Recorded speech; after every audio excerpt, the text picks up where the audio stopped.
The crystal chandeliers of the grand ballroom cast thousands of tiny rainbows across the crowd as Simone stepped out of her car. 6 months pregnant, she smoothed her emerald green gown over her belly and took a deep breath. Tonight was supposed to be her night. After 3 years of building her foundation from nothing, she was receiving the Humanitarian of the Year award at the city's most prestigious charity gala. "Mrs. Blake, you look absolutely radiant," the photographer called out as she made her way up the red carpet. She smiled and posed, one hand resting on her growing bump, the other clutching her silver evening bag.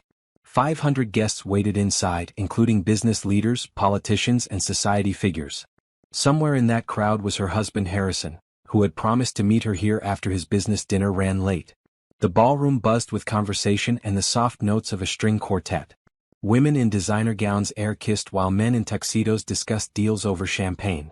Simone accepted congratulations as she moved through the crowd, searching for Harrison's tall frame and dark hair. She wanted him beside her when they called her name. Then she saw him. Near the back of the ballroom, partially hidden by a marble column, Harrison had his arms wrapped around a woman in a red dress. Not a polite hug. Not a friendly greeting. His hands were on her waist, his face buried in her neck, her fingers tangled in his hair.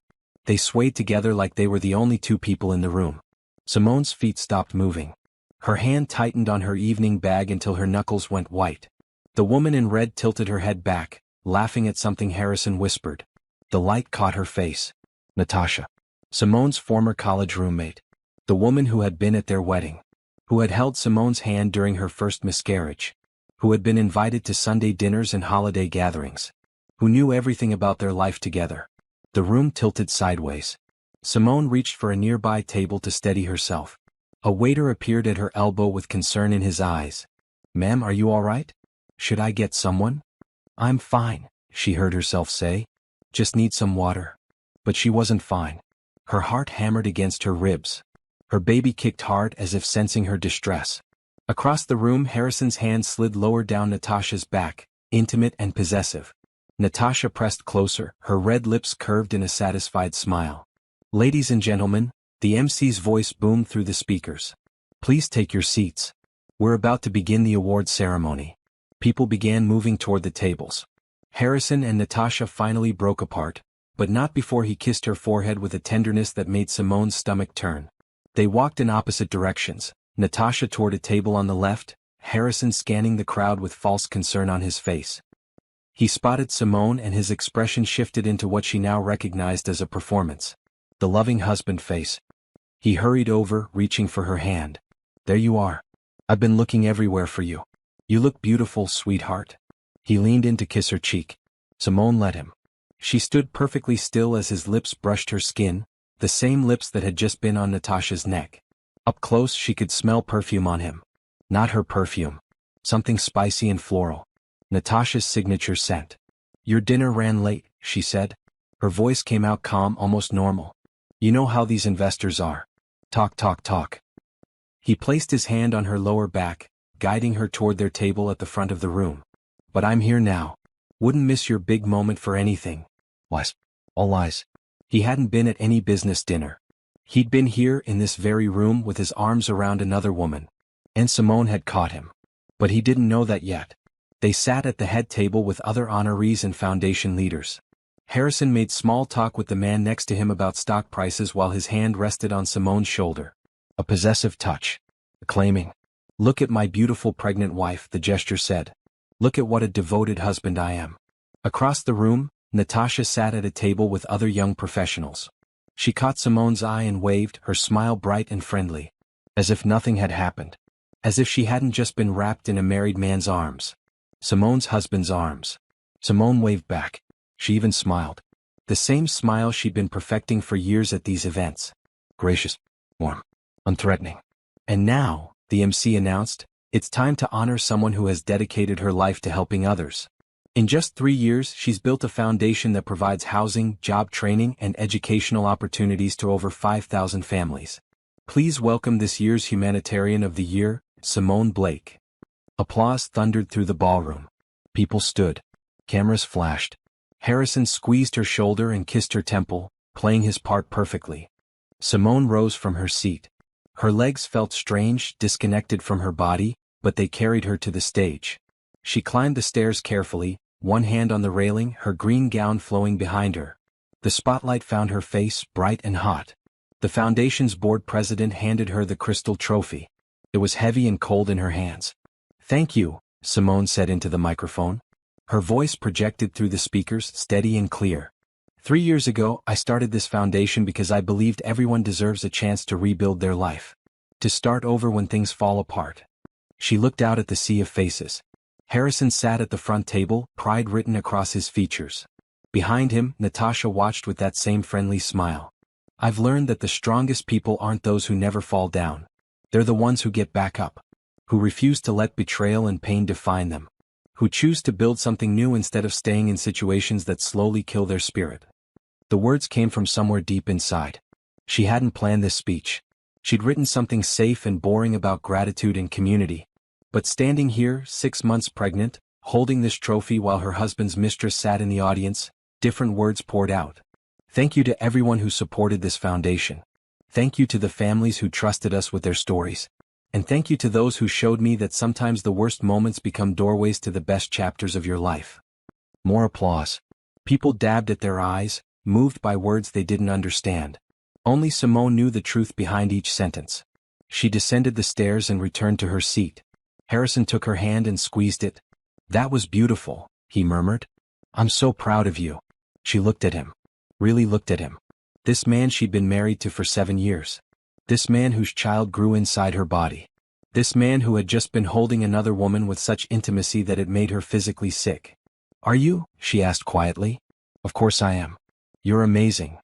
She nodded slowly.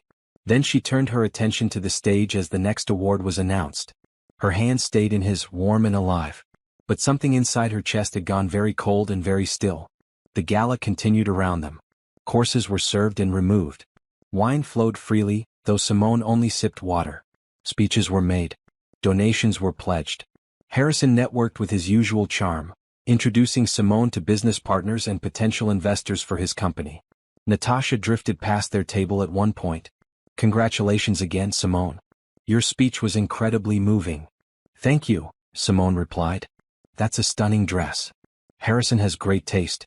He helped me pick it out." The words hung in the air between them. An admission disguised as a compliment. Harrison's hand tightened on his wine glass, but his expression never changed. "He does have opinions about what looks good," Simone agreed. "Don't you, darling?" "Only when it comes to my wife," Harrison said smoothly. "Everyone else is on their own." Natasha laughed and moved on. Harrison excused himself to the restroom shortly after. Simone sat alone at the head table, her trophy reflecting the chandelier light into her eyes. Her baby kicked again, a strong jab against her ribs.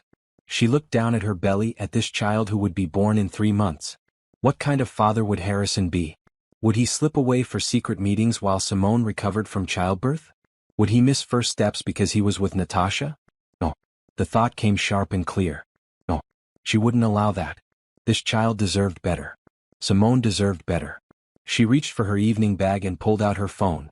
Ignoring the disapproving glances from people who thought phones had no place at formal events, she opened her browser and typed, "Best divorce attorney near me." Harrison returned to the table. "Ready to go home?" "Actually," Simone said, "I think I'll stay a bit longer. You know how these events are. Networking opportunities." He looked surprised but pleased. "Of course. Whatever you need. I do have an early meeting, so I might head out soon." "Meeting with Natasha?" The words slipped out before she could stop them. Harrison's face went blank for half a second. Then the mask slipped back into place. "What? No. Why would I have a meeting with Natasha?" "You tell me. You seem close." "She's an old friend." "Your old friend actually?" Simone smiled. "Yes, she is. Or was." She stood up, smoothing her gown. "I need to speak with some donors. Don't wait up." She walked away before he could respond, her head high, her steps careful. She made her way through the crowd, accepting congratulations and making small talk. But her mind worked furiously, already planning her next moves. The spotlight moment was over. The performance had ended. Now the real work would begin. Simone didn't go home that night. She told Harrison she was staying with her sister to help plan a baby shower. He barely questioned it, probably relieved to have the house to himself. Probably so he could call Natasha without worry. Instead, Simone checked into a hotel suite and called someone Harrison didn't know about. Her accountant friend from college, a woman named Francine who specialized in forensic analysis. "I need you to look at something," Simone said when Francine arrived at midnight with her laptop. "I think my husband has been moving money." They sat at the desk while Francine worked through passwords and security systems. Simone had access to all their accounts. Harrison had insisted on it, proof of his transparency. Trust, he called it. By 3 in the morning, Francine sat back with a low whistle. "You were right. He's been moving money for at least 2 years. Small amounts at first, then larger transfers. All to an account under a business name. Sapphire Holdings LLC. Who owns it?" Francine pulled up the registration documents. Natasha Chin. There it was. Proof in black and white. Not just an affair. Financial betrayal too. Harrison had been funneling their money into an account for his mistress. "How much?" Simone asked. "So far? About $2 million. But there's more. He's purchased property under this LLC. A condo downtown. A beach house. Even a car." Simone's hands clenched in her lap. $2 million. Enough to fund her foundation for years. Instead, it had gone to set up his side piece in luxury. "Can you document everything? Every transfer, every purchase, every date and time?" "Already doing it. But Simone, you need a lawyer. A really good one." "I know." Simone pulled up the search results from earlier. First thing tomorrow? She didn't sleep that night. Instead, she reviewed every document Francine prepared. Bank statements showing the pattern of transfers. Property deeds. Credit card bills for restaurants and hotels. A trail of lies stretching back years. At 7 in the morning, she called the first attorney on her list. By 9, she sat in a corner office overlooking the city. "Mrs. Blake, I've reviewed what you sent over," the attorney said. Her name was Diane Foster and she had a reputation for winning big cases. "You have an exceptionally strong case." "Because of the affair?" "The affair, yes. But also the financial misconduct.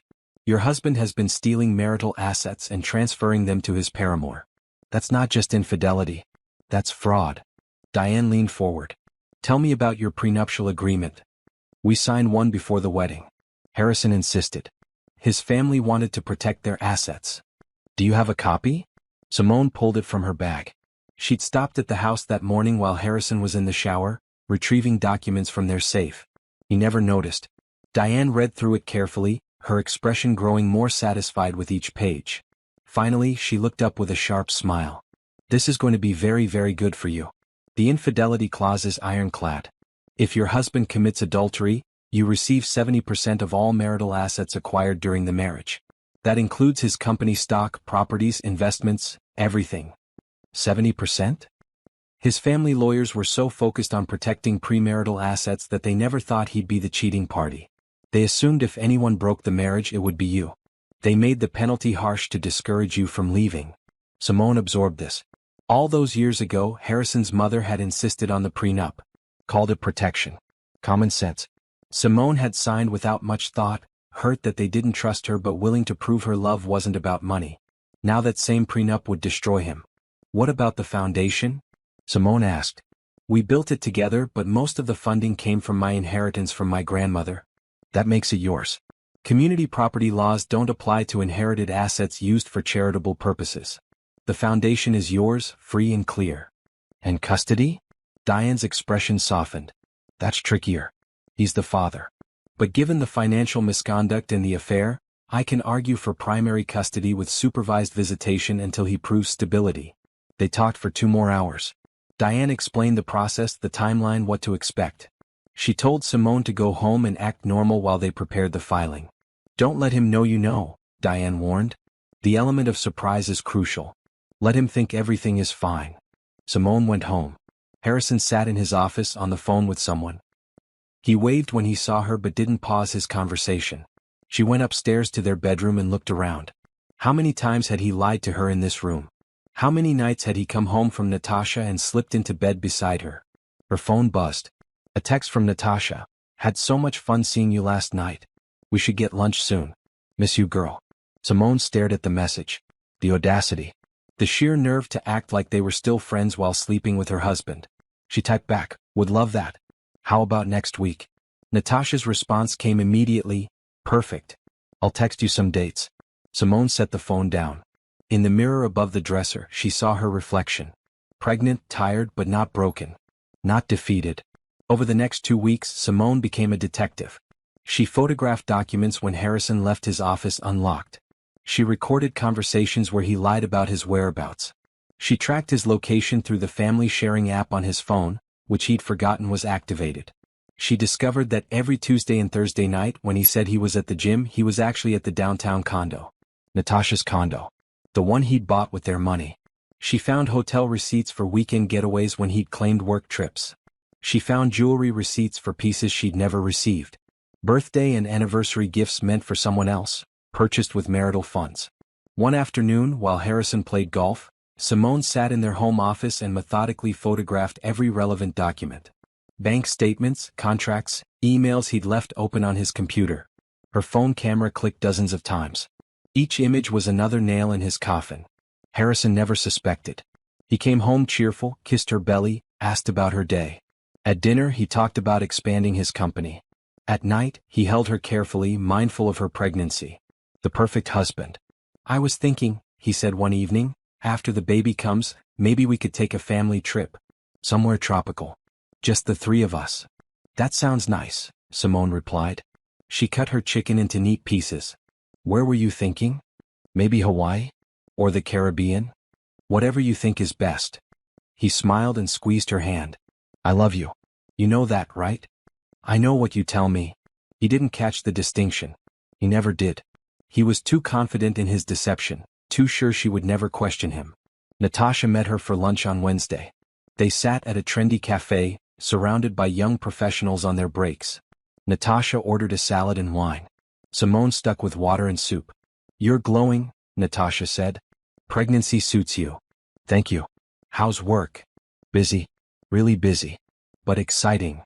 She leaned in conspiratorially. "I might be getting promoted soon. My boss has been really supportive lately." Simone knew Natasha's boss was Harrison's golf partner. Another connection. Another thread in the web. "That's wonderful. You deserve it. How's Harrison?" "I haven't seen him in forever." The lie came so easily. Simone watched Natasha's face, looking for any hint of guilt or shame. Nothing. Just cheerful friendliness and barely concealed satisfaction. "He's good. Working hard. You know how he is. Such a dedicated man. You're lucky." "Am I?" Natasha laughed. "Of course. He's successful, handsome, completely devoted to you. That's rare these days." Simone sipped her water. "What about you? Anyone special in your life?" For just a second, something flickered across Natasha's face. Triumph? Smugness? "I'm dating someone. It's new. Very new. I'm not ready to talk about it yet." "I understand. When you are ready, I'd love to hear about him." They finished lunch.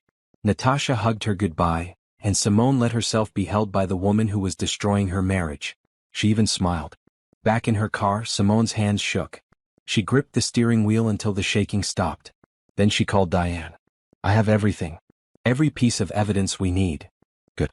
Come to my office tomorrow. We'll file Friday morning." That night, Simone cooked Harrison's favorite meal. Steak, roasted vegetables, homemade bread. She set the table with candles and their wedding china. She put on a dress he liked. "What's all this?" he asked when he came home. "I just wanted to do something nice. We've both been so busy." He kissed her long and slow. "Have I told you lately how much I appreciate you? You could stand to say it more often." He laughed. "Fair enough. You're incredible. The best thing that ever happened to me." They ate dinner. He talked about a new contract his company was pursuing. She asked interested questions and made supportive comments. The devoted wife. The perfect partner. After dinner, they sat on the couch together. Harrison rubbed her feet while they watched a movie. His hands were gentle, practiced. She wondered if he touched Natasha the same way. "I should travel less after the baby comes," he said. "Be home more." "That would be nice. You'll be a great mother. Our daughter is lucky to have you." Simone looked at him. This man she'd loved for so long. This man who had promised to honor her, to be faithful, to build a life with her. This man who had broken every vow while smiling in her face. "Harrison," she said quietly. "Yes." "Do you love me?" He looked surprised. "Of course I do. Why would you ask that?" "Just wondering. Sometimes I forget." He pulled her close, careful of her belly. "I'll try to remind you more often. You're everything to me, Simone. Don't ever doubt that. She rested against him, feeling his heartbeat against her cheek. Steady. Strong. Built on lies. I won't, she said. I won't doubt it anymore. And she meant it. She didn't doubt anymore. She knew exactly what he was. And on Friday morning he would know that she knew. Thursday morning arrived bright and clear. Simone woke up next to Harrison, his arm draped over her hip, his breathing deep and even. She lay still for a moment, memorizing this feeling. Not because she wanted to remember the closeness, but because she wanted to remember how easily someone could lie while holding you. She slipped out of bed carefully. Harrison stirred but didn't wake. Downstairs she made coffee and toast, the same breakfast routine they'd shared for 7 years. When he came down 30 minutes later, freshly showered and dressed for work, everything looked normal. Big day, she asked, handing him his coffee just how he liked it. Board meeting at 10. Should be interesting. We're discussing the expansion plans. He kissed her forehead. What about you? Doctor's appointment at 2. Just a routine checkup. Want me to come? You're busy? I'll be fine. He looked relieved. Text me after? Let me know what the doctor says. Of course. He left at 8, briefcase in hand, phone already pressed to his ear. Through the window, Simone watched his car disappear down the tree-lined street. Then she went upstairs to his office. She'd been through his files a dozen times over the past 2 weeks, but today she needed something specific. Harrison kept a locked drawer in his desk, one he thought she didn't know about. She'd found the key weeks ago, taped under a false bottom in his pencil holder. Inside the drawer were more documents. More evidence. But also something new. A small black box from an expensive jewelry store. Simone opened it. A diamond necklace sparkled inside, delicate and beautiful. There was a card tucked beneath it. For N, happy anniversary. 3 perfect years. Simone's hand trembled. Anniversary. They'd been having an affair for 3 years. That meant it started when Simone was working 80-hour weeks to get her foundation off the ground. When she came home exhausted and fell asleep on the couch. When Harrison complained about feeling neglected. She photographed the necklace and card. Then she put everything back exactly as she'd found it, locked the drawer and replaced the key. Her doctor's appointment was real, but she had time before that. At 9:30 she met with Diane at her office. The attorney had assembled a team, 2 paralegals and another forensic accountant. We're filing tomorrow at 9 in the morning, Diane said. I want to walk you through exactly what will happen. They spent an hour reviewing every detail. The divorce petition. The restraining order preventing Harrison from accessing joint accounts. The motion for emergency custody. The documentation of financial misconduct. He'll be served at his office, Diane explained. We'll have someone waiting outside the board meeting. The moment it ends he'll get the papers. Maximum impact, minimum privacy. Won't that seem cruel? Simone asked. Diane's expression hardened. He stole $2 million from you to support his mistress. He lied to you for 3 years. He made you doubt your own worth while planning a future with someone else. No, Simone. This isn't cruel. This is justice. Simone nodded. She was done being soft. Done being understanding. Done making excuses for him. Her doctor's appointment went smoothly. The baby was healthy and growing right on schedule. A girl just as they'd known. Due in 12 weeks. How are you feeling emotionally? Her doctor asked. Any unusual stress or anxiety? I'm managing. It's normal to feel overwhelmed. Pregnancy hormones, preparing for a baby, all the changes coming. Don't hesitate to reach out if you need support. Simone promised she would. But her stress had nothing to do with hormones or normal pregnancy concerns. Her stress came from dismantling her entire life while pretending nothing was wrong. She stopped at the supermarket on the way home. Harrison had asked for his favorite dessert, chocolate cake with raspberry filling. She bought ingredients and spent the afternoon baking. When he came home at 6, the house smelled like chocolate and sugar. Wow, he said, loosening his tie. What did I do to deserve this? Nothing. I just felt like baking. They ate dinner together. Harrison talked about the board meeting, how well his presentation went, how excited everyone was about the expansion. He was animated, energized, completely at ease. I'm thinking of taking Natasha on as a consultant, he said casually. She has great ideas about market positioning. Simone's fork paused halfway to her mouth. Really? Yeah. She's sharp. Always has been. You picked a good friend back in college. I thought I did. He didn't hear the edge in her voice. The consulting gig would mean she'd be around more. At the office, at company events. That okay with you? Why wouldn't it be? I don't know. Some wives get weird about their husbands working with other women. Simone set down her fork. Do I seem like the type to get weird about that? No. That's why I love you. You're secure. Confident. You trust me. I do trust you, she said. I trust you to be exactly who you are. Again he missed it. The double meaning sailed right over his head. He reached across the table and took her hand. How was the doctor? Good. Baby's perfect. She's measuring right on track. That's my girl. He squeezed her fingers. Both my girls, actually. I'm so lucky. After dinner, he went to his office to make calls. Simone cleaned up, loading the dishwasher with methodical precision. Each plate, each glass, each piece of silverware. Everything in its proper place. One last time. She heard him through the door, his voice low and warm. No, she doesn't suspect anything. I know, baby, I know. Soon, I promise. Just a few more months. Once the baby comes and things settle down. Yes, I got you something. You'll love it. Tuesday night? Perfect. I'll tell her I have a late meeting. Simone's hands stilled in the soapy water. She closed her eyes and breathed. In through her nose. Out through her mouth. The same breathing technique her therapist taught her years ago for managing stress. Tomorrow. Just make it until tomorrow. She dried her hands and went upstairs. In the nursery, she looked at the crib they'd assembled together. The rocking chair where she planned to nurse her daughter. The mobile with soft animals that played a gentle lullaby. Her daughter would grow up knowing the truth. That her mother chose strength over comfort. That her mother refused to accept lies and betrayal. That her mother valued herself enough to walk away from someone who didn't treasure her. Harrison found her there an hour later. Hey, you okay? Just thinking about the future. He wrapped his arms around her from behind, his hands resting on her belly. It's going to be amazing. I promise. Our little family. What if things don't work out the way you planned? What do you mean? What if life surprises you? Changes direction when you least expect it? He laughed softly. Then we'll adapt. That's what families do. We'll figure it out together. She leaned back against him one last time. Tomorrow she would walk away from this. From him. From all the lies and broken promises. But tonight, for these last few hours, she let herself mourn what she'd thought they had. They went to bed early. Harrison fell asleep quickly, his arm across her waist. Simone lay awake, watching shadows move across the ceiling. At some point her phone buzzed. A text from Natasha. Can't wait for Tuesday. It's been too long. Another text followed immediately. Oops. Wrong person. Ignore that. Simone smiled in the darkness. Even their attempts at deception were sloppy. They'd gotten so comfortable in their betrayal that they'd stopped being careful. She typed back, no worries. Have fun Tuesday. She could almost feel Natasha's panic through the phone.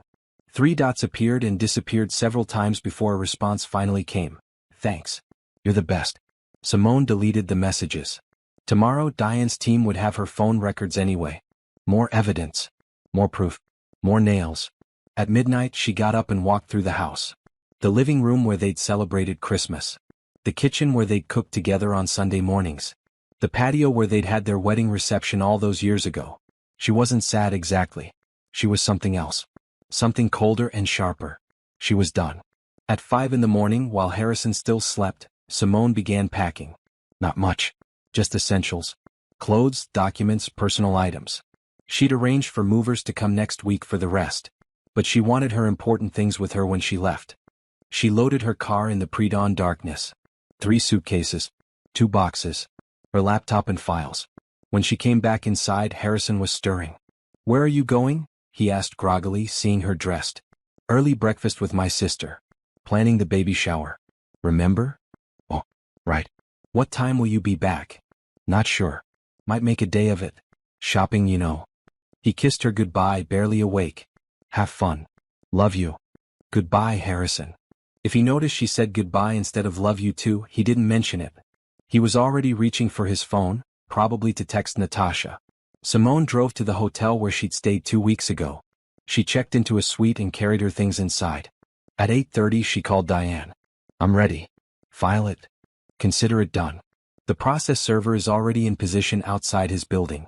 The moment that board meeting ends, he'll be served. Simone sat by the window looking out at the city. Somewhere out there, Harrison sat in his glass-walled office, completely unaware that his life was about to explode. Somewhere out there, Natasha was probably getting ready for her day, planning what to wear for their Tuesday meeting. They had no idea what was coming. At 10:15 Diane called. "It's done. He's been served. My assistant is there and says he looks absolutely shocked." Simone closed her eyes. It was over. The pretending. The lying. The fake normal. Everything was about to change, and for the first time in weeks she felt like she could breathe. Harrison called 17 times in the first hour. Simone didn't answer. She sat in her hotel suite, phone buzzing relentlessly on the table beside her, and watched it light up with each call. Harrison, mobile. Again. And again. And again. After the calls came texts. First confused, "What's going on?" "Call me." Then angry, "This is insane. We need to talk right now." Then desperate, "Please? Simone. Just talk to me. We can fix this." She read each one and deleted it. Diane had been clear. No contact except through lawyers. Anything she said could be used to show reconciliation attempts. Could weaken her case. Could make her look uncertain. She wasn't uncertain. For the first time in 3 years she knew exactly what she was doing. Her phone rang again. This time Natasha. Simone declined the call. 2 minutes later a text appeared. "Simone, Harrison called me freaking out. What's happening? Are you okay?" The nerve. The absolute audacity. Even now, Natasha was pretending to be the concerned friend instead of the other woman. Simone typed a response. "I'm fine. Better than fine. Harrison knows where to find me, through his attorney." She blocked the number before Natasha could reply. By noon she had 37 missed calls and 62 text messages. Some from Harrison. Some from Natasha. Some from Harrison's mother, who'd apparently been informed and had opinions about ungrateful wives and family reputation. Simone ordered room service and turned off her phone. She sat by the window eating pasta and salad while the city moved below her. People going about their regular Friday. Going to lunch. Running errands. Living lives that hadn't just been torn apart. At 2 someone knocked on her door. Simone looked through the peephole and saw a hotel security guard. "Mrs. Blake? There's a gentleman in the lobby asking for you. Says it's urgent. We told him we can't give out room numbers, but he's quite insistent. Tell him I'm not available. And if he won't leave, call the police." The guard nodded. "Yes, ma'am. We'll handle it." 20 minutes later, Diane called. "Harrison showed up at my office. Had to have security escort him out. He's not handling this well." "What did he say?" "The usual. This is all a misunderstanding. You're not thinking clearly. The pregnancy hormones are making you irrational. He loves you. He'd never betray you." On and on. "Did you show him the evidence?" "Every single photo. Every bank statement. Every property deed." His face was something to see. Diane's voice held satisfaction. "He tried to claim the money was for business purposes. When I pointed out the account belonged to Natasha Chin, he got very quiet." "What's his next move?" "He'll lawyer up. Probably by Monday. But Simone, you need to understand something. The prenup is airtight. He has no way out of this. Best case scenario for him, he walks away with 30% of marital assets. Worst case, we prove financial fraud and he gets even less." "Good." After she hung up, Simone finally turned her phone back on. 114 notifications. She scrolled through them all. Harrison's messages had progressed from anger to bargaining. "I made mistakes, but we can work through this. Think about our daughter. She needs her father. You're throwing away 7 years over one mistake." One mistake. As if 3 years of systematic lying and cheating was a single error. As if stealing $2 million was an oops. She deleted everything and opened a new message to her sister, the only person besides Diane who knew what was happening. "It's done. I'm at the Grandview Hotel, Suite 412. Can you come?" Her sister Tanya arrived 30 minutes later with wine for herself and sparkling cider for Simone. She pulled Simone into a fierce hug. "I can't believe he actually did this. I mean, I can. But I can't." They sat on the couch together. Tanya opened her wine and poured Simone's cider into a champagne flute. "Tell me everything. Don't leave out a single detail." Simone told her. About the gala. About seeing Harrison and Natasha together. About the weeks of investigation and evidence gathering. About the prenup that would destroy him financially. About the property and money he'd funneled to his mistress. Tanya's expression grew darker with every sentence. When Simone finished, her sister was gripping her wine glass so hard her knuckles were white. "I want to hurt him," Tanya said flatly. "I want to hurt both of them. The law will do that for us. We don't have to. $2 million. 3 years. Your whole pregnancy. Oh, Simone. Tanya set down her glass and took Simone's hands. How are you this calm? I'm not calm. I'm angry. But I can't fall apart yet. I have too much to do. They spent the evening making plans. Tanya would help Simone move her things from the house. They'd start looking for a permanent place, somewhere just for Simone and the baby. Somewhere with no memories of Harrison. What about the foundation? Tanya asked. That's mine. Diane confirmed it. He has no claim to it. And the baby? Primary custody. He'll have supervised visitation until he proves he's stable. Which might take a while, given his company is about to face major scrutiny for the fraud. Saturday morning came. Simone woke up to find her phone silent for the first time since the filing. No calls. No texts. Maybe Harrison had finally accepted that she wouldn't respond. Then Diane called at 9. We have a problem. Harrison filed an emergency motion. He's claiming you kidnapped yourself and the baby. That you're mentally unstable and dangerous. He wants immediate custody. Simone sat up. What? It's a ridiculous claim. No judge will take it seriously. But we need to respond. Can you come to my office today? By 10, Simone sat in Diane's conference room with 3 other attorneys. They reviewed Harrison's filing. It was desperate and sloppy, full of wild accusations and no supporting evidence. He's panicking, one of the lawyers said. This is what people do when they know they're caught. They throw everything at the wall hoping something sticks. He claims you've been acting erratically, Diane read. That you've been secretive and paranoid. That you disappeared without explanation and he fears for your safety and the baby's. I have doctor's records showing I'm perfectly healthy. I have witnesses who can testify to my state of mind. I have bank records showing I paid for this hotel with my own credit card. There's no kidnapping. I left. Exactly. We'll file our response Monday. The judge will schedule a hearing. And Harrison will look like exactly what he is, a cheating husband trying to manipulate the system. That afternoon, Simone went to the house with Tanya and a moving company. Harrison's car wasn't in the driveway. Either he was avoiding her or he'd been told by his attorney not to be present. The house felt different now. Empty. Cold. She walked through rooms that had once meant something and felt nothing. This was just a building. Just walls and furniture. Home was wherever she decided to make it. The movers worked efficiently, loading boxes of her clothes, her books, her personal items. She took the rocking chair from the nursery but left the crib. Harrison could deal with that. She took her grandmother's china but left the wedding presents. She took every photo album and hard drive containing family pictures. In Harrison's office, she found the locked drawer open. The jewelry box was gone. He'd probably given it to Natasha already, rushing to show her he still cared while his life collapsed around him. Simone smiled. Let him. Let Natasha wear diamonds paid for with stolen money. When the forensic accountant finished his report, every gift would be documented. Every dinner. Every hotel room. Every lie. By evening, her things were in storage and she was back at the hotel. She ordered dinner and sat on the balcony, watching the sunset paint the sky in shades of pink and gold. Her baby kicked steadily, a constant reminder of why she was doing this. Sunday, she went to brunch with Tanya and some close friends who'd been told everything. They surrounded her with love and support and stories of their own divorces and betrayals. You're so brave, one friend said. I stayed for 3 more years after I found out. Wasted 3 years hoping he'd change. You're not wasting anything anymore, another added. You're choosing yourself. That's everything. Monday morning, Diane called with news. Harrison hired Gerald Stein. Big-name attorney. Very expensive. Can he win? Not against our evidence. But he'll make it expensive and drawn out. Be prepared for a fight. I am prepared. I've been preparing. That afternoon, they filed their response to Harrison's emergency motion.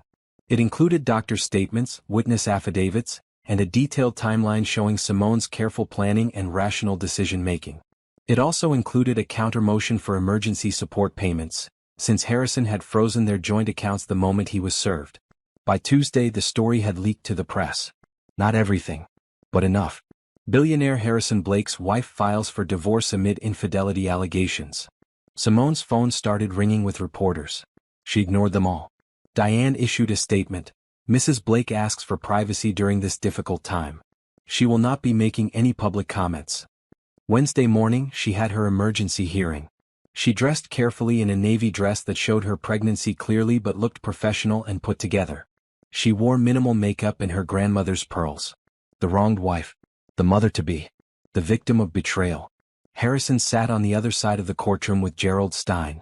He looked terrible. Unshaven, dark circles under his eyes, his suit wrinkled. He stared at Simone like he could will her to look at him. She kept her eyes forward. The judge reviewed both motions.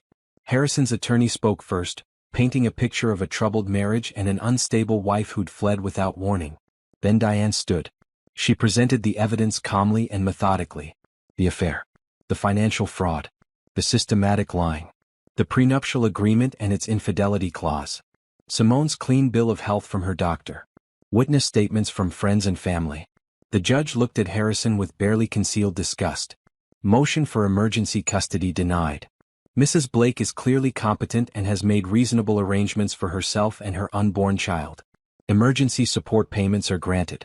Mr. Blake will pay $20,000 monthly until the divorce is finalized. Harrison's face went gray. $20,000 monthly. Plus legal fees. Plus the eventual settlement that would take 70% of everything. Outside the courthouse, reporters swarmed. Simone kept her head down and let Diane handle them. But she heard one question clearly. Mrs. Blake, do you have anything to say to your husband? She stopped. Against Diane's advice, she turned and looked directly at the cameras. I have nothing to say to my husband. But I have something to say to anyone watching who's been lied to and betrayed. You deserve better. You are worth more. And walking away from someone who doesn't treasure you isn't giving up. It's choosing yourself.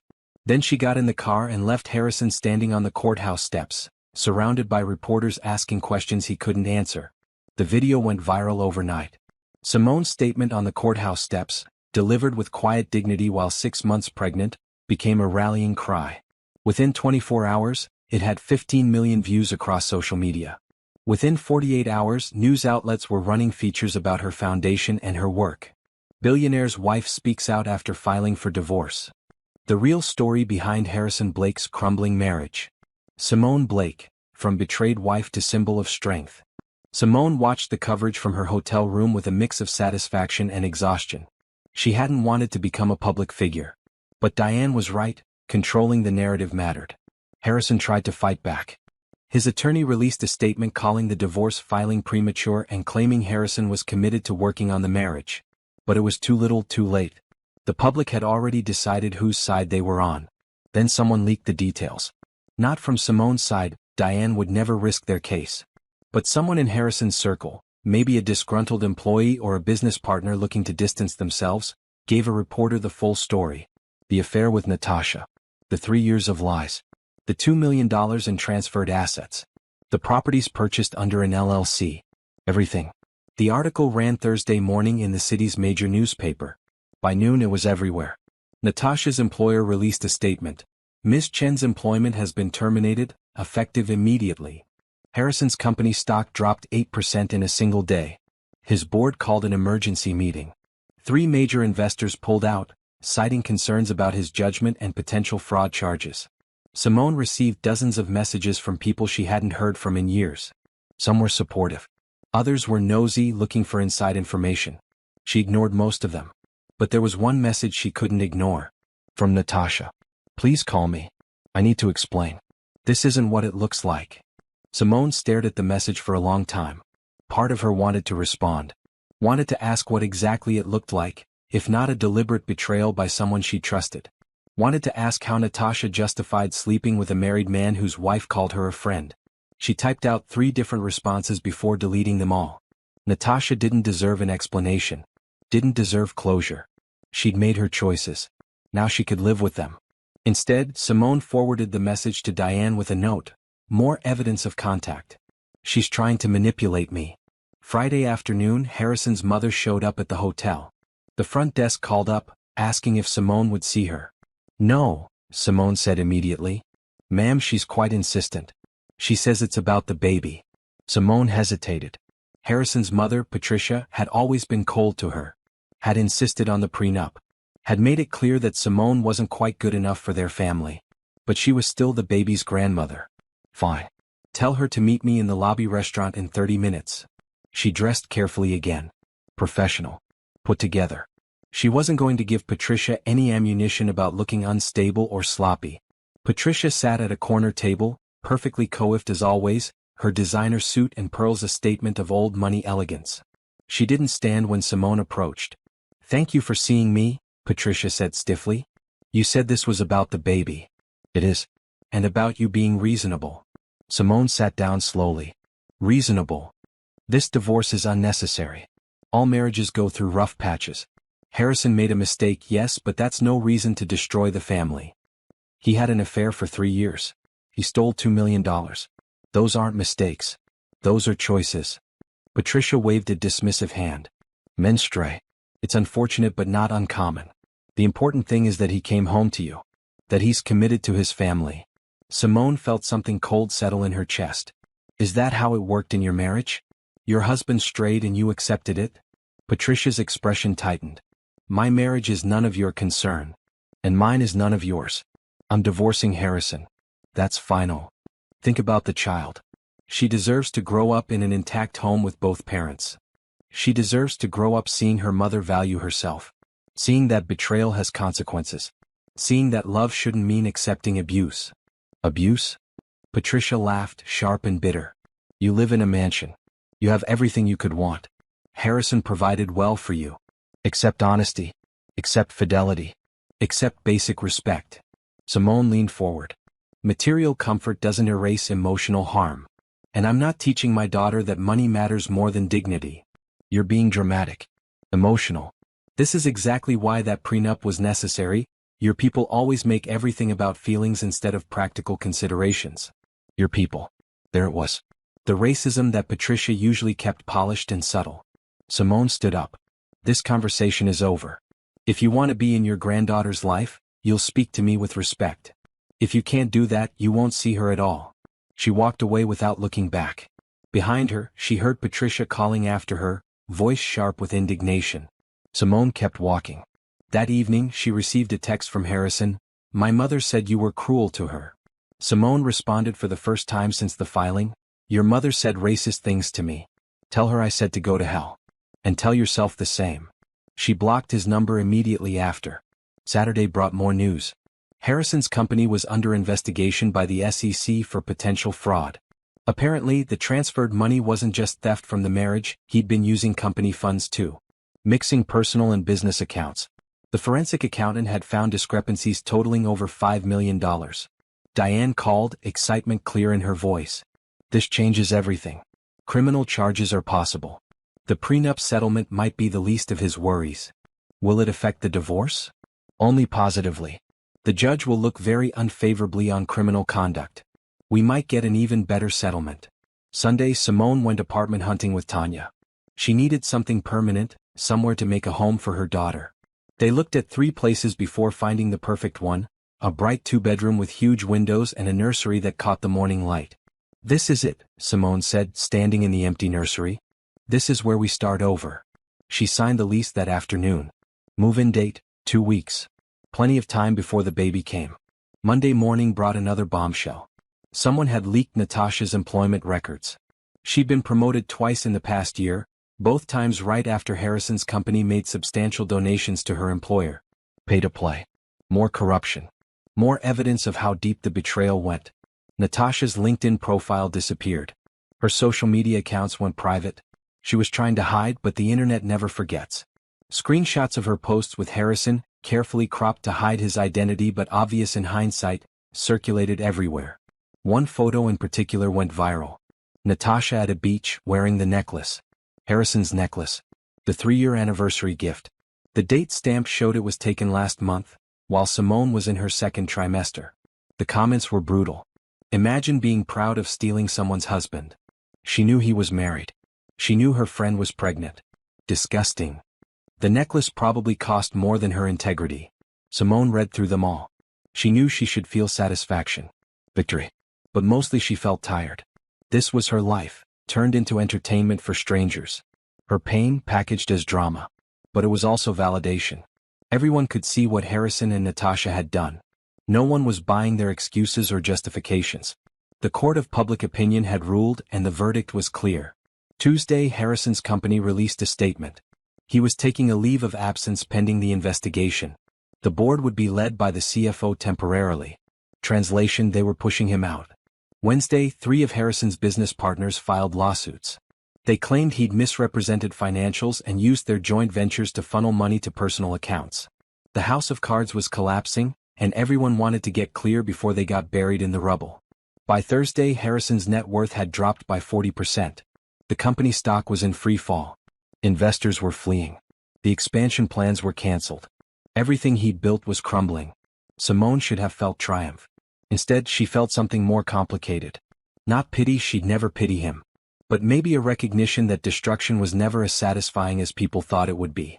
She didn't want Harrison destroyed. She wanted him held accountable. There was a difference.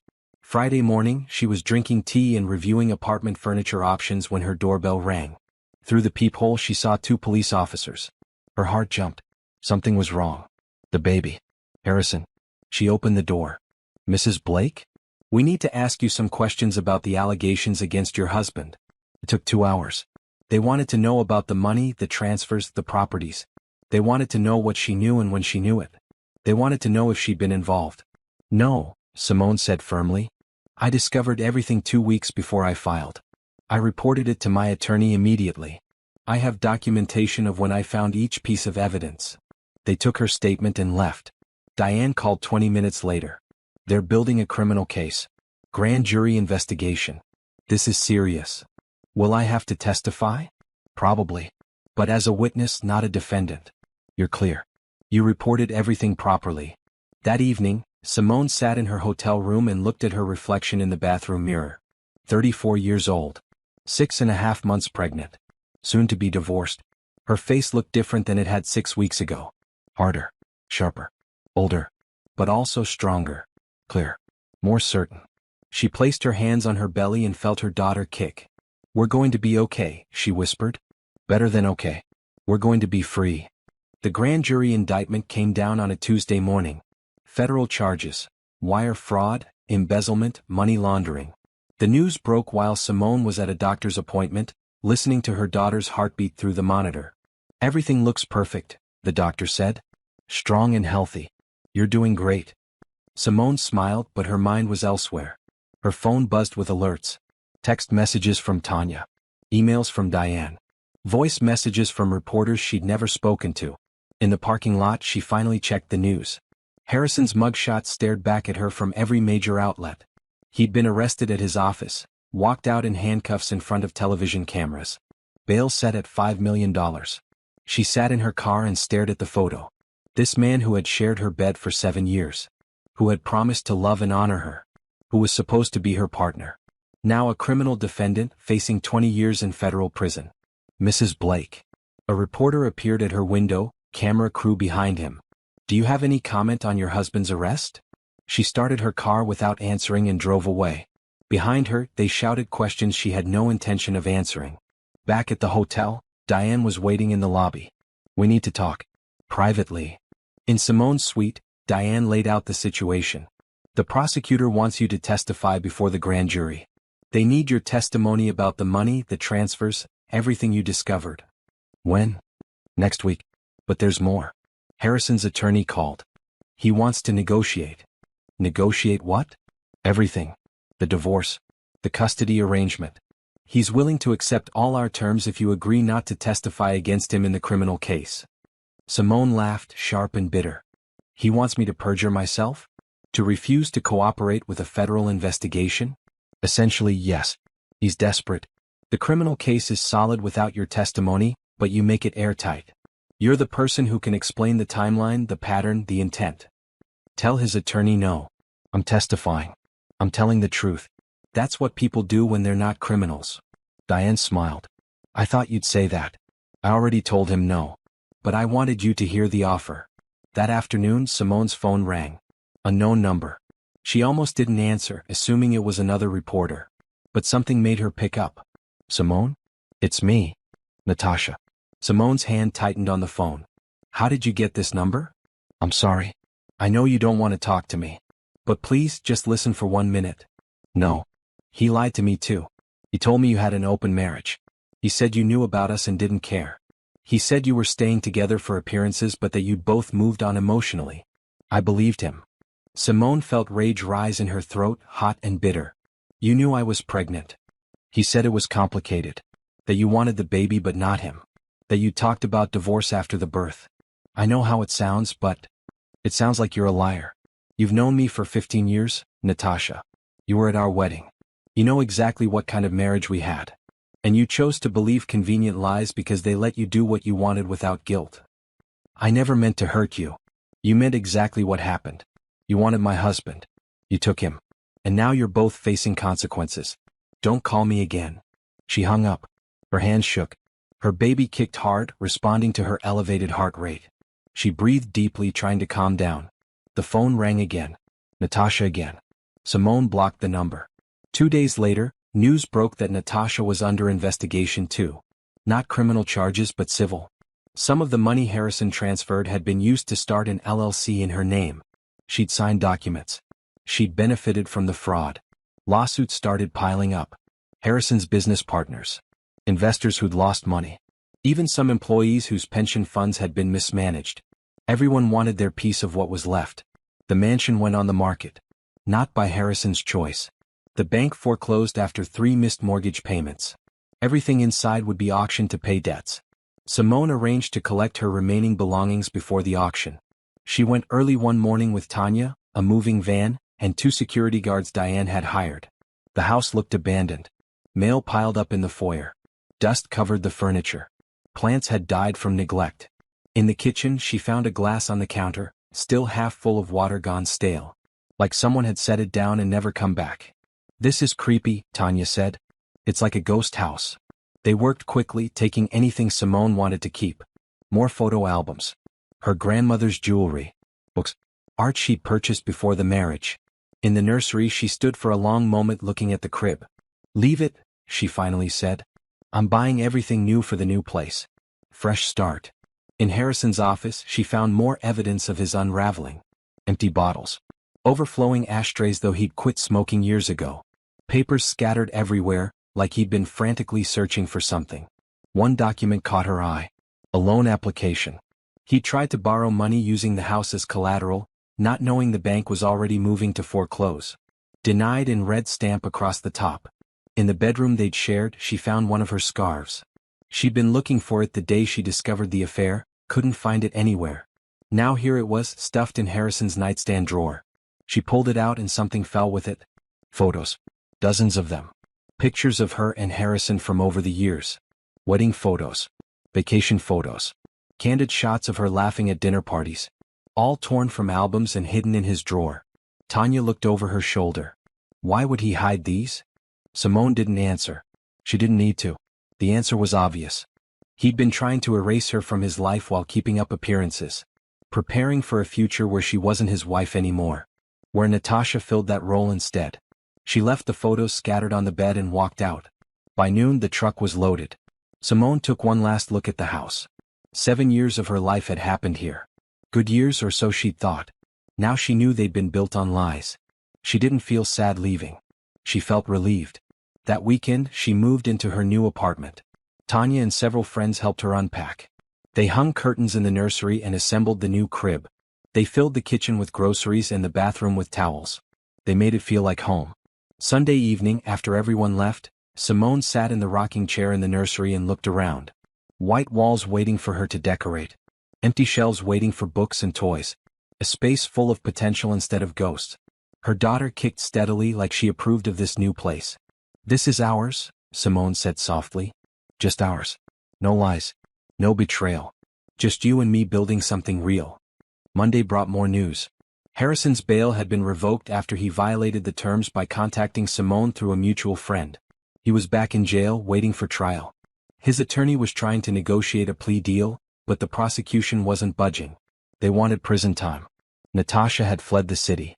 Someone spotted her at her parents' house in another state. She deleted all her social media and changed her phone number. She was trying to disappear, but the lawsuits followed her anyway. Harrison's company officially declared bankruptcy. Hundreds of employees lost their jobs. The downtown office building was sold to cover debts. His name, once synonymous with success, was now a cautionary tale. Simone testified before the grand jury on a Wednesday. She told them everything. About the gala. About the investigation. About the hidden accounts and secret properties. About the 3 years of lies. When she finished, the prosecutor thanked her for her courage. You made this case, she said. Without you, he might have hidden it all forever. Simone nodded but didn't feel particularly courageous. She just told the truth. That was the bare minimum, not heroism. Outside the courthouse, she ignored the reporters and went straight to her car. But she couldn't help seeing the headlines on their phones and cameras. Blake's ex-wife testifies, 3 years of lies. Pregnant woman takes down billionaire husband in federal fraud case.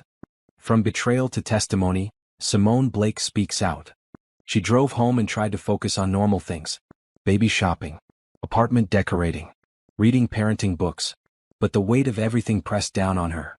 The divorce, the criminal case, the public attention, the approaching birth. That night, she dreamed of the gala again. But in the dream, when she saw Harrison and Natasha together, she didn't freeze. She walked straight to the stage, took the microphone, and told everyone the truth right then and there. In the dream, she was powerful and fearless and completely in control. She woke up to her baby kicking. 3 months left. 3 months to prepare for single motherhood. 3 months to finish building this new life. She placed her hand on her belly and made a promise. I'm going to teach you that you never have to accept lies. That you're worth more than someone's leftovers. That choosing yourself isn't selfish, it's survival. The baby kicked again like she understood. 7 weeks after her grand jury testimony, Simone woke up at 3 in the morning to dampness on her sheets and a deep, pulling sensation low in her belly. Her first thought was confusion. Her second was clarity. The baby was coming early. She called Tanya, who arrived in 20 minutes, hair uncombed and wearing mismatched clothes. Together, they drove to the hospital through empty streets, timing contractions with the stopwatch on Simone's phone. 8 minutes apart, Simone reported, breathing through another one. We're almost there. Just hold on. The hospital admitted her immediately. 7 centimeters dilated. Moving fast for a first baby. They got her into a delivery room and called her doctor. Does anyone need to be notified? The nurse asked, glancing at Simone's chart. The father? No, Simone said firmly. He doesn't need to know anything. Tanya squeezed her hand. I'm here. That's all you need. Labor progressed quickly. By 6 in the morning, Simone was fully dilated and pushing. The pain was enormous, all-consuming, but she focused on the end goal. Her daughter. Her fresh start. Her new beginning. At 7:42, the baby emerged screaming and perfect. A full head of dark hair. Long fingers. Tiny, fierce face scrunched in outrage at being born. She's beautiful, the doctor said, placing the baby on Simone's chest. Congratulations, Mama. Simone looked down at her daughter and felt something break open inside her chest. Well, pure and overwhelming and terrifying. This small person who depended entirely on her. This small person who would never know the pain of her father's betrayal because Simone had chosen to walk away. Hello, she whispered. I'm your mom. I've been waiting to meet you. The baby's eyes opened, dark and unfocused. She stopped crying like she recognized Simone's voice. They named her Ruth, after Simone's grandmother. Ruth Marie Blake.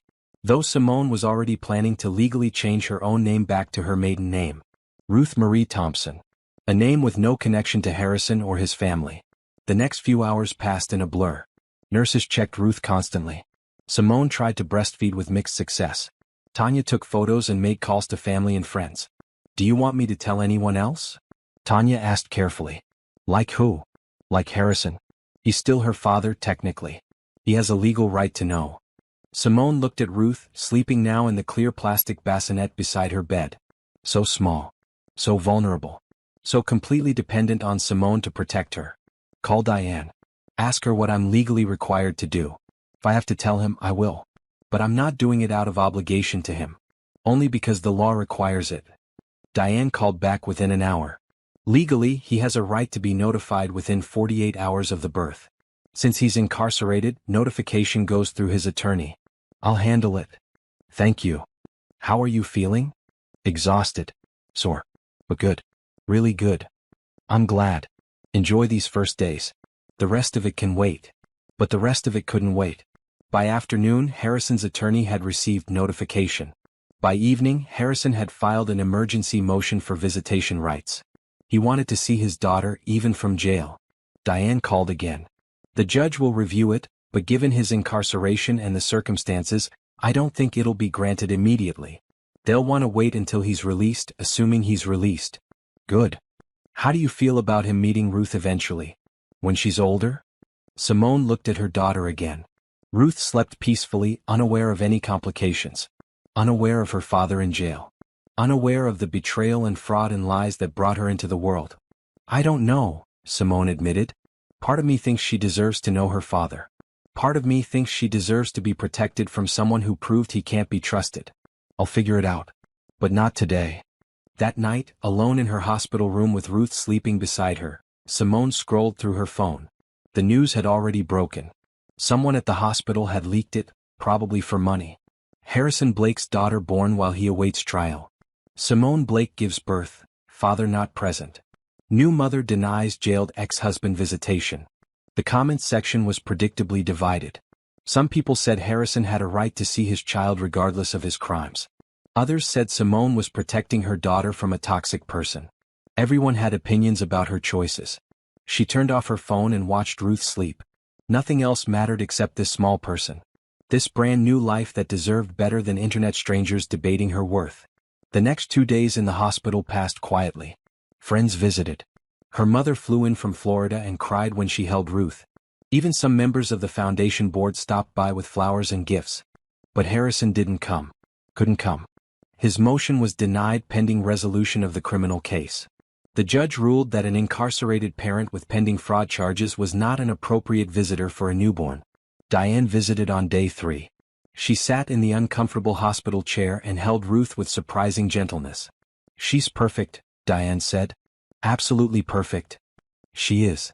The divorce will be finalized next month. The prenup settlement is ready. 70% of remaining assets after legal fees and restitution. It's not as much as it would have been before the fraud case, but it's still substantial. About $8 million. $8 million. Simone had grown up middle class. Her grandmother's inheritance had been comfortable but modest. $8 million was more money than she'd ever imagined having. And the foundation? Completely yours. Harrison has no claim. You can expand it, use the divorce settlement to fund new programs. You'll have resources to do real good. Simone looked at Ruth. That's what I want. To build something that matters. To show her that even when terrible things happen, you can create something beautiful. She went home on day 4. Her apartment had been prepared by Tanya and friends. The nursery was fully stocked. The refrigerator was full of prepared meals. Everything was ready. That first night alone with Ruth was terrifying. Every sound made Simone jump. Every sniffle from the baby sent her into panic. Was Ruth breathing okay? Was she eating enough? Was the room too hot or too cold? At 3 in the morning she sat in the rocking chair, feeding Ruth, and started crying. Exhaustion and hormones and the weight of everything crashed down on her at once. I don't know if I can do this, she whispered. I don't know if I'm strong enough. Ruth looked up at her with those dark eyes, still unfocused but somehow aware. She made a small sound almost like a coo. Like she was saying, yes you can. Simone wiped her eyes and kept rocking. By dawn they'd both fallen asleep in the chair, Ruth tucked safely against her chest. The next few weeks were a blur of sleepless nights and steep learning curves. Breastfeeding got easier. Ruth's schedule became more predictable. Simone learned to function on 4 hours of broken sleep. Her mother stayed for 2 weeks helping with everything. But eventually she had to go home to Florida, back to her own life. You're doing wonderfully, she said before she left. You're exactly the mother Ruth needs. What if I mess up? What if I make the wrong choices?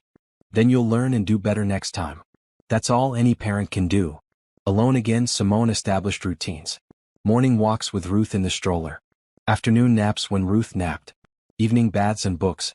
Simple rhythms that made her feel less overwhelmed. The foundation sent flowers and offered to give her as much time as she needed. She took 2 months fully off, then started working from home part-time. Just email and planning, nothing that required leaving Ruth. Harrison's trial date was set for 6 months away. He was still in jail, bail denied after another violation. Simone didn't follow the details closely. Diane sent her updates but she didn't read them all. She was done letting Harrison take up space in her head. When Ruth was 2 months old, Simone legally changed her name. No more Blake. She became Simone Thompson again, the name she'd had for 27 years before marrying. Ruth's birth certificate was amended to Thompson as well. They were building something new. Something clean. Something with no connection to fraud and lies and betrayal. One afternoon while Ruth slept, Simone looked at her divorce papers. Finalized. Legal. Official. She was no longer Harrison's wife. She was just Simone. Just Ruth's mother. Just herself. She didn't feel sad. She felt free. That evening, she posted on social media for the first time since the birth. Just one photo, her hand holding Ruth's tiny hand, both of them with sunlight streaming through the nursery window. The caption, "Building something better." Within an hour it had thousands of likes. Hundreds of comments from women sharing their own stories of leaving. Of starting over. Of choosing themselves. She read through them all, Ruth sleeping on her chest. Each story was different but somehow the same. Women who'd found the strength to walk away. Women who'd rebuilt their lives. Women who'd discovered they were enough on their own. "This is what I want to do," she said softly to Ruth. "Help them. All of them. Show them what's possible after betrayal." Ruth yawned, small and perfect. Simone kissed her head and started making plans. Ruth was 3 months old when Simone returned to the foundation full-time. She brought the baby with her at first, working from a private office with a portable bassinet beside her desk. The board had been patient, but there was work to do. "Welcome back," her board president said at their first meeting. "We've missed you. But more importantly, we have an opportunity." The divorce settlement had just cleared. $8 million sat in Simone's personal account. The foundation itself had its existing endowment from her grandmother's inheritance. But this new money could transform everything. "I want to expand," Simone said. "I want to create programs specifically for women leaving toxic relationships. Job training, housing assistance, legal support. Everything I needed and more." Over the next 6 months they built it. The foundation purchased a small apartment building, renovating it into transitional housing for women and children fleeing abuse or betrayal. 20 units, fully furnished, with on-site childcare and counseling services.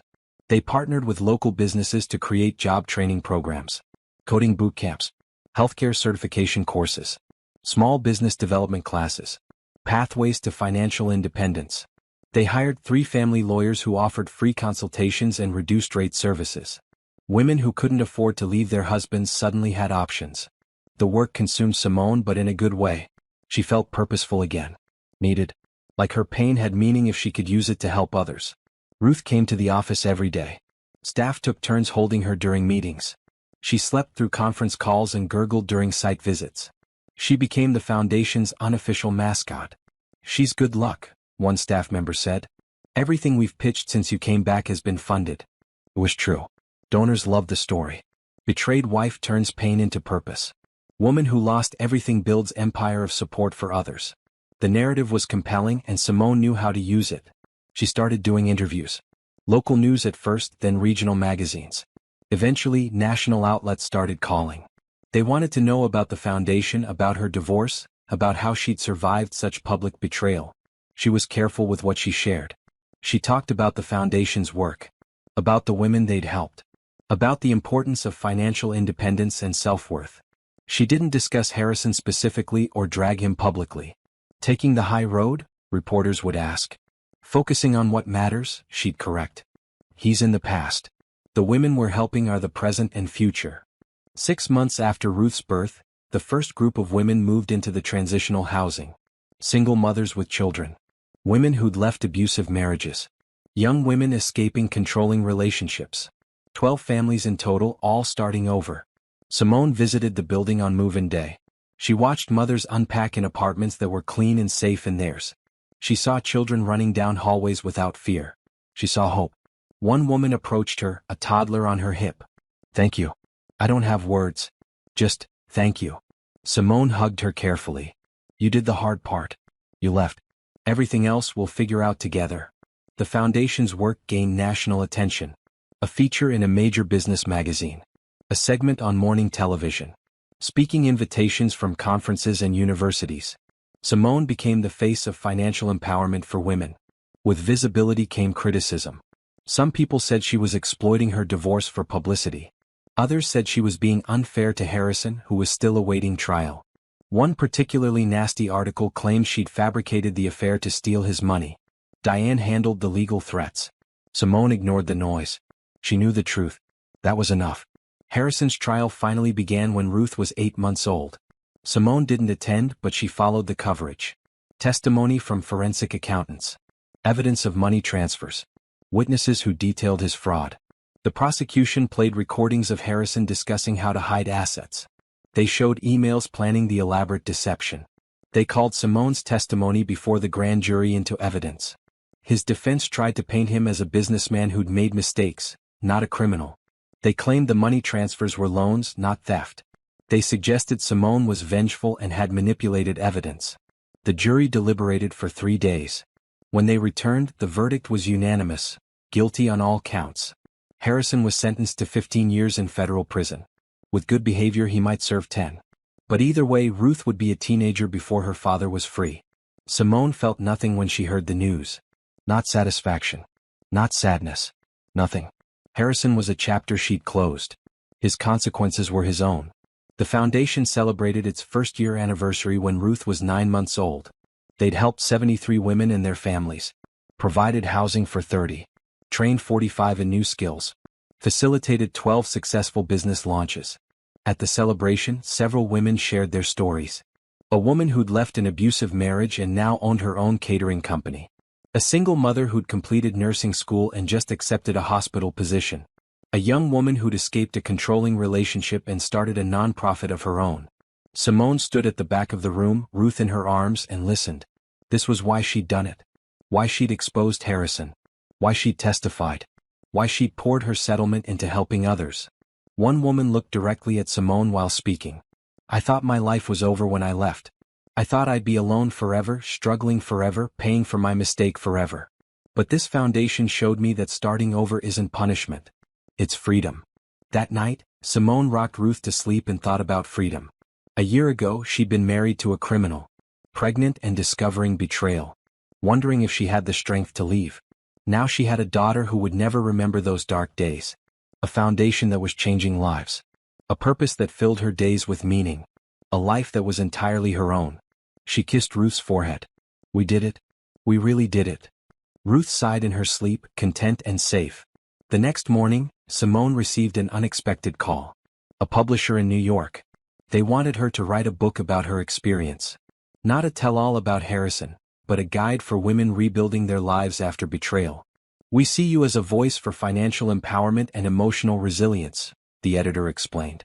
Your story resonates because it's not about revenge. It's about rebuilding. Simone thought about it for a week before agreeing. She could write it during Ruth's naps. At night after she went to bed.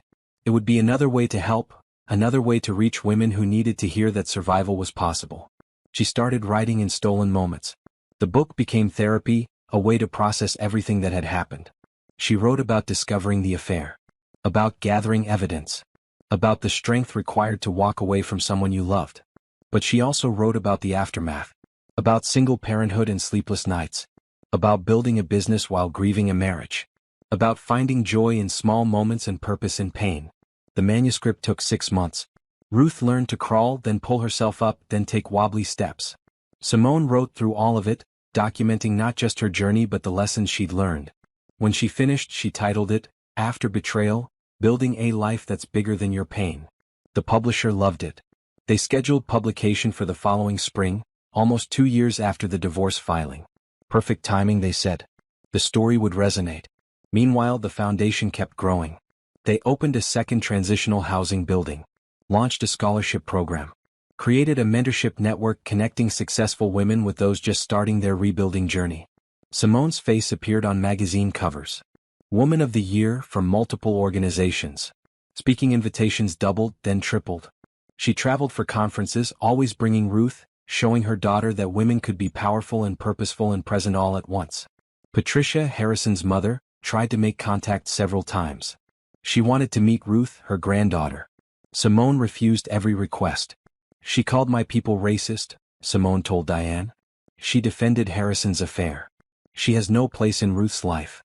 She could petition the court for grandparent visitation rights. Let her try. I have documentation of every terrible thing she said. No judge will give her access after seeing that. Patricia never filed. Maybe her lawyer told her she had no case. Maybe she realized her son's choices had cost her more than just his freedom. When Ruth turned 1, Simone threw a small party. Just close friends and family. No press. No publicity. Just cake and balloons and a baby who was more interested in the wrapping paper than the presents. She's incredible, Tanya said, watching Ruth demolish a cupcake with single-minded determination. You're both incredible. We survived, Simone corrected. That's all. No. You didn't just survive. You built something better than what you had before. That's not survival. That's triumph. Maybe it was. Simone looked around her apartment at the life she'd created from ruins. At her daughter, healthy and happy. At her work, meaningful and growing. At her future, wide open and full of possibility. She'd started with nothing but betrayal and pain. She'd ended with everything that mattered. Harrison's prison sentence was just the beginning. While Simone built her new life, his old one continued to crumble in ways she only heard about secondhand. The civil lawsuits took everything. His business partners won judgments totaling $12 million. The investors who'd lost money got another $8 million. The employees whose pensions he'd mismanaged got $6 million more. The numbers added up to more than Harrison had ever actually possessed.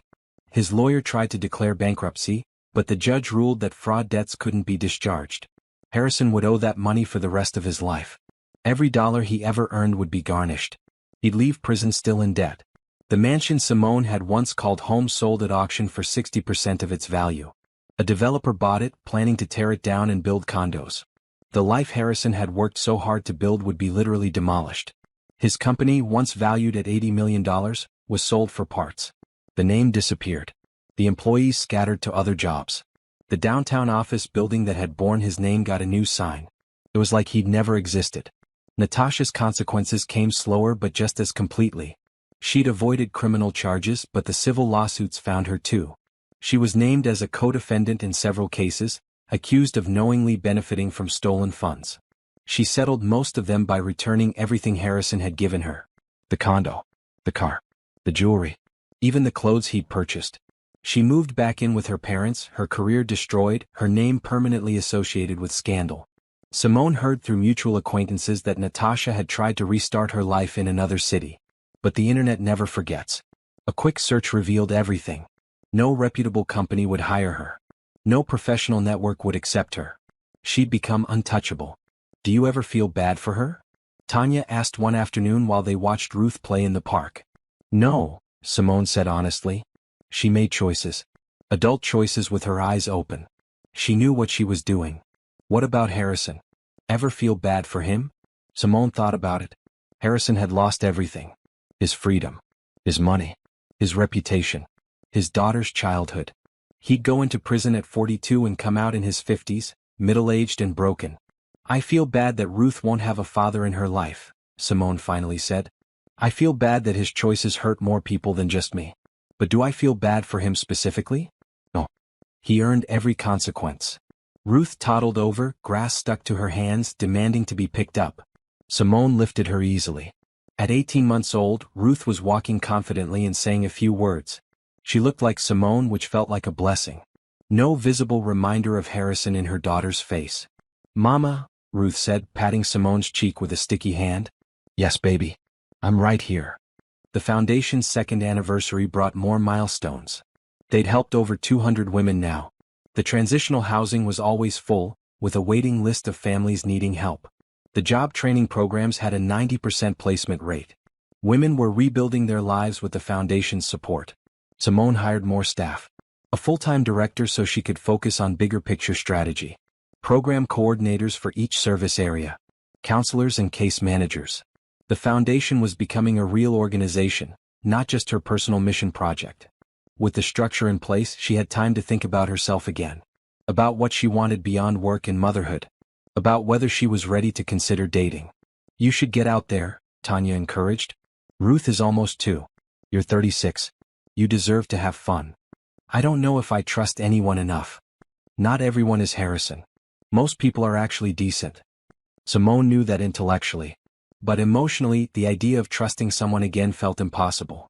Harrison had been so convincing. So genuine seeming. How could she ever believe another person's declarations of love? She focused on work instead. Her book published to strong reviews. Honest and practical, one review said. A roadmap for rebuilding without bitterness. It sold well, spending 6 weeks on bestseller lists. The royalties went straight to the foundation. Speaking engagements multiplied. Universities wanted her to talk to business students about ethical leadership. Women's conferences wanted her to discuss empowerment. Corporations brought her in to speak about resilience and integrity. She was becoming known not as Harrison Blake's ex-wife, but as Simone Thompson, founder of a foundation that was changing lives. The narrative had shifted. She'd reclaimed her story. Meanwhile, Harrison's requests for visits with Ruth continued. His lawyer filed motion after motion, arguing that he had a right to know his daughter. Each time, Simone's lawyer argued that an incarcerated father who'd shown such poor judgment and caused such harm was not in Ruth's best interest. The judge kept denying his requests, but she knew eventually he'd probably get supervised visitation. When Ruth was older. When she could understand. For now, they were safe from his intrusion. One afternoon, Diane called with unexpected news. Harrison's attorney wants to terminate his parental rights. Simone sat down slowly. What? He's offering to give up all rights to Ruth voluntarily. No more visitation requests. No more custody battles. In exchange, he wants to be released from child support obligations. Why would he do that? Because he's broke and will be for decades. Child support would be calculated on potential future earnings. Even from prison he'd owe money. This way he escapes that debt and you get complete legal control over Ruth. Simone thought about it. Part of her was relieved. No more legal battles, no more worrying about Ruth being forced to visit him. But part of her was sad for Ruth. Her father was choosing freedom from debt over any relationship with her. What do you think I should do? That's not a legal question. That's a personal one. Do you want him to have rights to Ruth? No. I want Ruth to be mine completely. I want to make decisions without consulting him. I want to protect her from his choices. Then accept the offer. She did. Within 2 weeks, the paperwork was filed. Harrison voluntarily terminated his parental rights. Ruth Thompson officially had only one legal parent, Simone. She told Ruth one day when she was older, she'd explained that her father made mistakes and couldn't be part of their lives. For now, Ruth was too young to ask questions. She knew only Simone, only their small family, only the life they'd built together. 2.5 years after the filing, Simone ran into someone from her old life at a coffee shop. A woman who'd been in their social circle, who'd attended those glamorous galas and charity events. Simone. I almost didn't recognize you. You look amazing. Thank you. How are you? Good. I heard about everything, of course. Everyone did. It was the scandal of the decade. She leaned in conspiratorially. I always thought something was off about him, you know. Too perfect. Too charming. Simone didn't believe her. If she'd thought anything was off, she would have said something then. But people always claimed they'd known after the fact. How is he doing? The woman asked. In prison, I mean. I have no idea. We have no contact. Really? Not even for the baby? He terminated his rights. Ruth is mine alone. The woman's eyes went wide. He gave up his own daughter? For money? For lack of money, technically. He didn't want to owe child support. That's awful. I'm so sorry. But Simone wasn't sorry. She was grateful. Every day she was grateful that she'd found the strength to leave. Grateful that she'd gathered evidence instead of confronting him immediately. Grateful that she'd chosen herself and Ruth over a marriage that was rotting from the inside. I'm not sorry, she told the woman honestly. I'm free. That's better than sorry. She left the coffee shop and went to pick up Ruth from daycare. Her daughter ran to her the moment she walked in, arms outstretched, face bright with joy. Mama. Mama home. Simone scooped her up and kissed her forehead. Mama's always coming home to you. Always. They drove to the foundation's main office. Ruth loved visiting, loved the women who worked there and the families who came for services. She was growing up understanding that helping people was normal. That building others up mattered. In Simone's office, she set Ruth down with toys and reviewed applications for their expanded scholarship program. They were funding college educations now for women who'd left toxic situations and wanted to restart their careers. Another way to break cycles and build futures. Her phone buzzed. A text from a number she didn't recognize. She almost deleted it without reading, assuming it was spam. But something made her open it. This is Natasha. I know you blocked me. I'm using a friend's phone. I need you to know I'm sorry. I was wrong. You didn't deserve what we did to you. I don't expect forgiveness. I just needed to say it. Simone read the message 3 times. Natasha was sorry. 3 years later, buried under the rubble of her own consequences, she was sorry. Simone thought about responding. Thought about telling Natasha that sorry meant nothing. That actions had consequences. That some betrayals couldn't be forgiven. Instead, she deleted the message. Natasha didn't deserve her attention, not even to tell her to go away. The best revenge wasn't anger or words. It was indifference. She looked at Ruth, building a tower with blocks, completely absorbed in her task. This was what mattered. Not Natasha's guilt. Not Harrison's prison sentence. Just this moment, this child, this life they'd built from ashes. She'd won not by destroying them, but by creating something better without them. 2 years after the divorce finalized, Simone stood on the construction site of the Foundation's third housing building. Ruth, now 3 years old, wore a tiny hard hat and held Simone's hand. "Big building," Ruth observed, pointing at the steel framework rising against the sky. "Very big. 50 families will live here. 50 mamas and their babies just like us." "They're starting over?" Simone squeezed her daughter's hand. "Yes, baby. They're starting over." The foundation had grown beyond anything she'd imagined. 3 housing buildings across the city. Job training programs in 6 locations. A legal clinic staffed by volunteer attorneys. A small business incubator that had helped launch 43 women-owned companies. They'd helped over 500 families in 3 years. National organizations had taken notice. Simone's model was being replicated in other cities. Dallas, Atlanta, Seattle, Chicago. Each new foundation adapted her programs to their local needs, but the core remained, supporting women as they rebuilt their lives after betrayal or abuse. Her book had led to a second book, focused specifically on financial literacy and independence. That one was being used in college courses and women's groups across the country. Publishers were already asking about a third. But standing here, watching construction workers build something solid and permanent, Simone felt a different kind of accomplishment. This wasn't about her anymore. This was bigger than her story. This was a movement. "Miss Thompson?" A man approached, clipboard in hand. "I'm Adrian Wright, the architect on this project. I wanted to introduce myself." Simone shook his hand. He was tall, with kind eyes and sawdust on his boots. Real. Solid. She liked him immediately. "Your design is beautiful. Functional but warm. Exactly what we needed. That's the goal. I believe housing should feel like home, not like charity." He crouched down to Ruth's level. "And who's this?" "I'm Ruth," her daughter announced proudly. "I'm 3.5. 3.5? That's practically grown up. You must be very helpful to your mom." Ruth nodded seriously. "I help a lot." Adrian smiled at Simone. "I can tell. She seems very responsible." They talked about the construction timeline, about material choices and budget considerations. Adrian clearly cared about the project beyond just collecting his fee. He asked thoughtful questions about the families who'd live there, about their needs and challenges. "I grew up in housing like this," he said. "My mom left my dad when I was 5. We lived in a shelter for 6 months, then transitional housing for 2 years. Those programs saved us. Let my mom go to nursing school while someone watched me. She retired last year as a head nurse.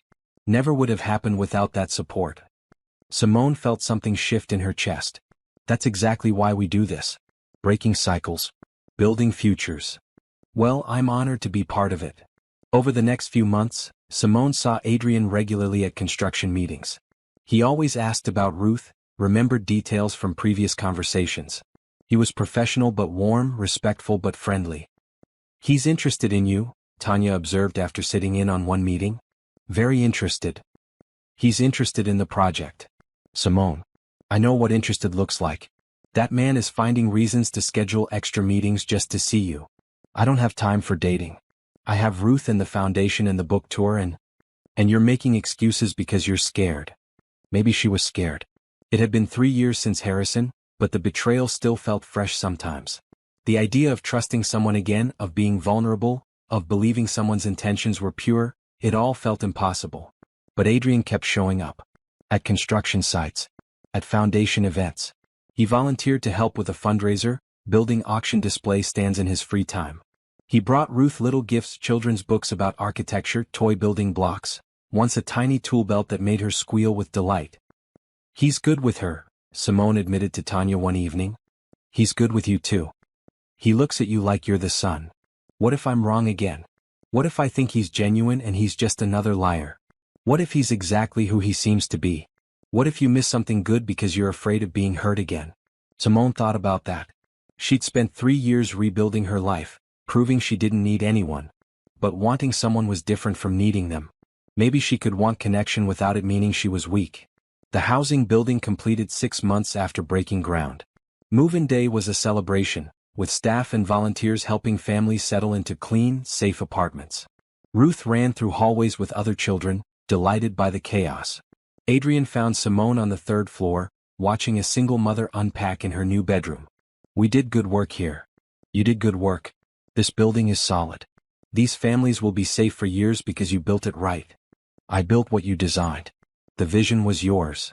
They stood together in comfortable silence, watching the mother carefully arrange family photos on her new dresser. Starting over with what little she had, building something new. "Can I take you to dinner?" Adrian asked quietly. "Not a work dinner. A real dinner. Just us." Simone's heart jumped. "I'd have to bring Ruth. I don't like leaving her with sitters much. I know a great pizza place with an arcade. Ruth would love it." She looked at him. Really looked at him. At his kind eyes and honest face. At the way he'd shown up consistently for months without pushing, without demanding anything. At the way Ruth already trusted him. "Okay, dinner. Friday night." His smile was bright and genuine. "Friday it is." The dinner was easy. Ruth monopolized Adrian's attention, showing him how she could work every arcade game. He was patient and playful, letting her win at skee-ball and celebrating her victories. He split a pitcher of root beer with her like it was champagne. "You're really good with kids," Simone observed. "I like kids. They're honest. What you see is what you get." He looked at her meaningfully. "I appreciate that quality in people." They went to dinner again the next week. And the week after that. Slowly, carefully, Simone let her guard down. Adrian was consistent. Reliable. He said what he meant and did what he promised. He didn't play games or keep secrets. "I know you've been hurt," he said one evening after Ruth had fallen asleep in her stroller. They sat on a bench in the park, spring air warm around them. "I know someone broke your trust badly. I'm not asking you to trust me immediately. I'm just asking for a chance to prove I'm different." "How do I know you're different?" "You watch me. You pay attention. And if you ever see me lie to you or hide things from you, you walk away immediately. I'm not perfect, Simone. But I'm honest. That's non-negotiable for me." She studied his face in the streetlight. "Why me? You could date anyone. Someone without all this baggage. Because you're incredible. You took devastating pain and turned it into a foundation that helps hundreds of people. You raised a beautiful daughter alone. You rebuilt your entire life from nothing. That's not baggage. That's strength." Something in her chest loosened. "I'm not looking for someone to save me. I already saved myself." "I know. I'm not trying to save you. I'm just asking if you have room in your life for someone who wants to build alongside you." She thought about it. About the life she'd created, so carefully protected. About whether she was ready to let someone in again. About whether she wanted to. "Yes," she finally said. "I think I do." Their relationship grew slowly. Adrian met Tanya, who approved immediately. He met Simone's mother, who cried and hugged him and said she was so glad Simone had found someone good. He integrated into their life without trying to change anything. He never pushed for more than Simone was ready to give. He respected her boundaries. He understood when she needed space. And slowly, over months, she felt herself falling for him in a way that felt nothing like her relationship with Harrison. This was based on honesty. On shared values. On mutual respect. On showing up consistently and choosing each other every day. Not on grand gestures or dramatic declarations, but on quiet reliability and genuine care. When Ruth turned 4, they threw her a birthday party in the Foundation's community center. 50 people came, staff, families from the housing buildings, friends, Simone's family. Adrian helped set up, hung decorations, organized games. Ruth, chocolate cake smeared across her face, climbed into Adrian's lap. "Are you my daddy now?" The entire room went quiet. Simone's heart stopped. Adrian looked at Simone, waiting for permission. She nodded slightly. "I'm not your daddy," he said gently to Ruth. "You have a daddy even though he's not here. But I'm someone who loves you and your mom very much. Is that okay?" "That's good," Ruth declared, then ran off to play with other kids. Simone couldn't breathe. Adrian had handled it perfectly. Honestly. Without trying to erase Harrison or claim a role he hadn't earned. That night, after Ruth was asleep, they talked about it. "I'll never try to replace her father," Adrian said. "But I want to be in her life. In both of your lives. For real. Long term." "I want that too," Simone admitted. "I'm ready for that." 6 months later, Adrian moved in. Not as a rescue or a solution but as a partner. They were building something together, the three of them. A real family based on choice and honesty and love. The foundation celebrated its 5th anniversary with a gala. Full circle from that terrible night when Simone discovered the affair at another gala. But this time she stood at the podium with confidence and joy instead of shock and pain. 5 years ago I stood on a stage and gave a speech about rebuilding, she told the crowd. I didn't know then what that would mean. I thought I'd lost everything. My marriage. My future. My sense of who I was. She looked at Adrian and Ruth in the front row. But I learned that sometimes what looks like an ending is actually a beginning. That you can lose everything and still have everything that matters. That the best revenge isn't destroying the people who hurt you, it's building something so beautiful that their betrayal becomes irrelevant. The audience applauded. Cameras flashed.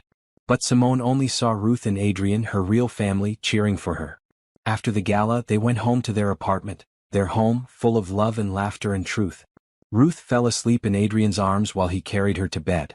Simone tucked her in, kissed her forehead and whispered, "We did it, baby. We really did it." In the living room, Adrian pulled her close. "I'm proud of you. Everything you've built. Everything you've become. We built it. All of us together. No, you built the foundation. I'm just lucky enough to get to help maintain it." She kissed him, grateful and happy and free. Completely free from the past, fully present in this moment, excited for the future they were creating together. Outside their window, the city lights sparkled. Somewhere in that city were women in their housing buildings, sleeping safely. Women in job training programs, building careers. Women starting businesses, leaving toxic relationships, choosing themselves. All because Simone had chosen herself first. Had refused to accept betrayal. Had walked away from lies and built truth instead. The best revenge, she'd learned, wasn't destruction. It was creation. Building a life so full and purposeful that the person who hurt you became a footnote in your origin story, not the author of your ending. She looked at Adrian, at the life they were building, at her sleeping daughter down the hall. This was victory. Not because Harrison was in prison or Natasha was exiled. But because Simone was happy. Genuinely, fully happy. She'd been wrapped in lies for 3 years. Now she was wrapped in truth. And truth, she'd learned, was so much warmer than any embrace built on deception.